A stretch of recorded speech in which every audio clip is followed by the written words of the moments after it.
Zdravo svima! U današnjem videu pripremamo dinstano prženi kiseli kupus. Prvo što radimo je da kiseli kupus stavimo u jednu posudu. Zatim nalivamo hladnu vodu i ostavljamo ovako da odstoji neko vreme kako bismo mu saprali višak kiselosti i višak soli. Ako bismo ovako direktno kupus stavili da kuvamo, na kraju rezultat bi bio prekiseo i preslan prženi kupus. Nakon toga na vatru stavljamo lonac i sipamo otprilike 100 ml ulja ili da pokrije dno. Ostavljamo na srednjoj vatri da se zagreje. Dok nam se ulje zagreje, iseckaćemo jednu glavicu crnog luka.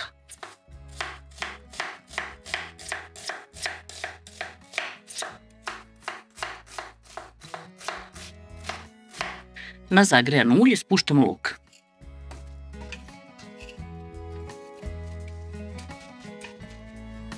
Malo posolimo i ostavimo na srednjoj vatri da se dinsta.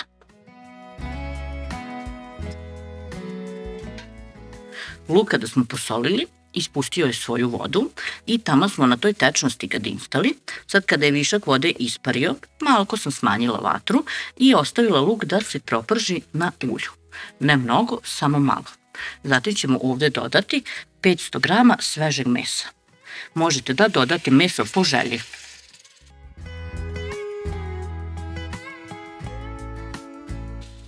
Ovdje ćemo sada naliti pola litre do litru vode.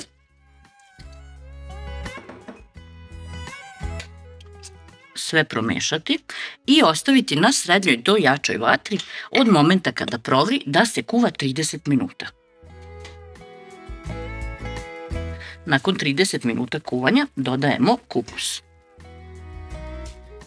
Kupus smo prethodno odcedili i sada ga ovako, da kažem suvog, stavljamo u lonac. Količinu kupusa odredite sami, ja ovdje imam oko 2 kg, ali je ovo za 5 osoba. Zatim sipamo opet vode, opet između 500 ml i 1 litre i ostavljamo na srednjoj vatri polupoklopljeno da se kuva. Nakon nekih sat vremena, kada je višak vode skoro ispario, dodat ćemo začine. Dodajte začine koje volite. Obično su to biber, beli luk, bilo da je u prahu ili svež, obavezno list lovora, 1 ili 2 komada,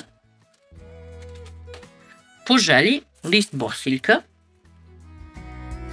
i malo peršunovog lista.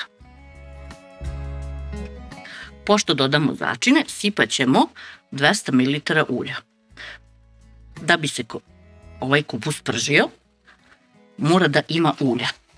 Na kraju prženja, ako vam se učini da imate previše ulja, slobodni kupus odcedite.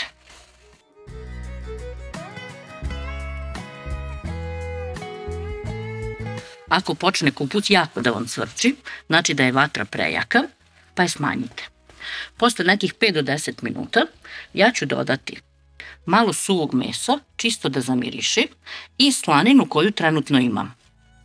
Možete da dodate šta god da imate, posebno ako je u pitanju suvo meso.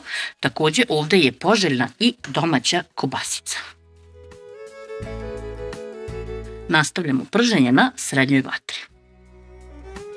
Kupus pržimo na laganoj vatri sve dok ne dobije fino žućkastu boju ili dok se količina svežeg kupusa ne prepolovi. Tada znamo da je gotov. Pred kraj uvek možete da probate da proverite da li fali nešto od začina. Ostalo je još kupus da poslužimo, a poslužujemo ga uz pire krompir ili palentu. Prijatno!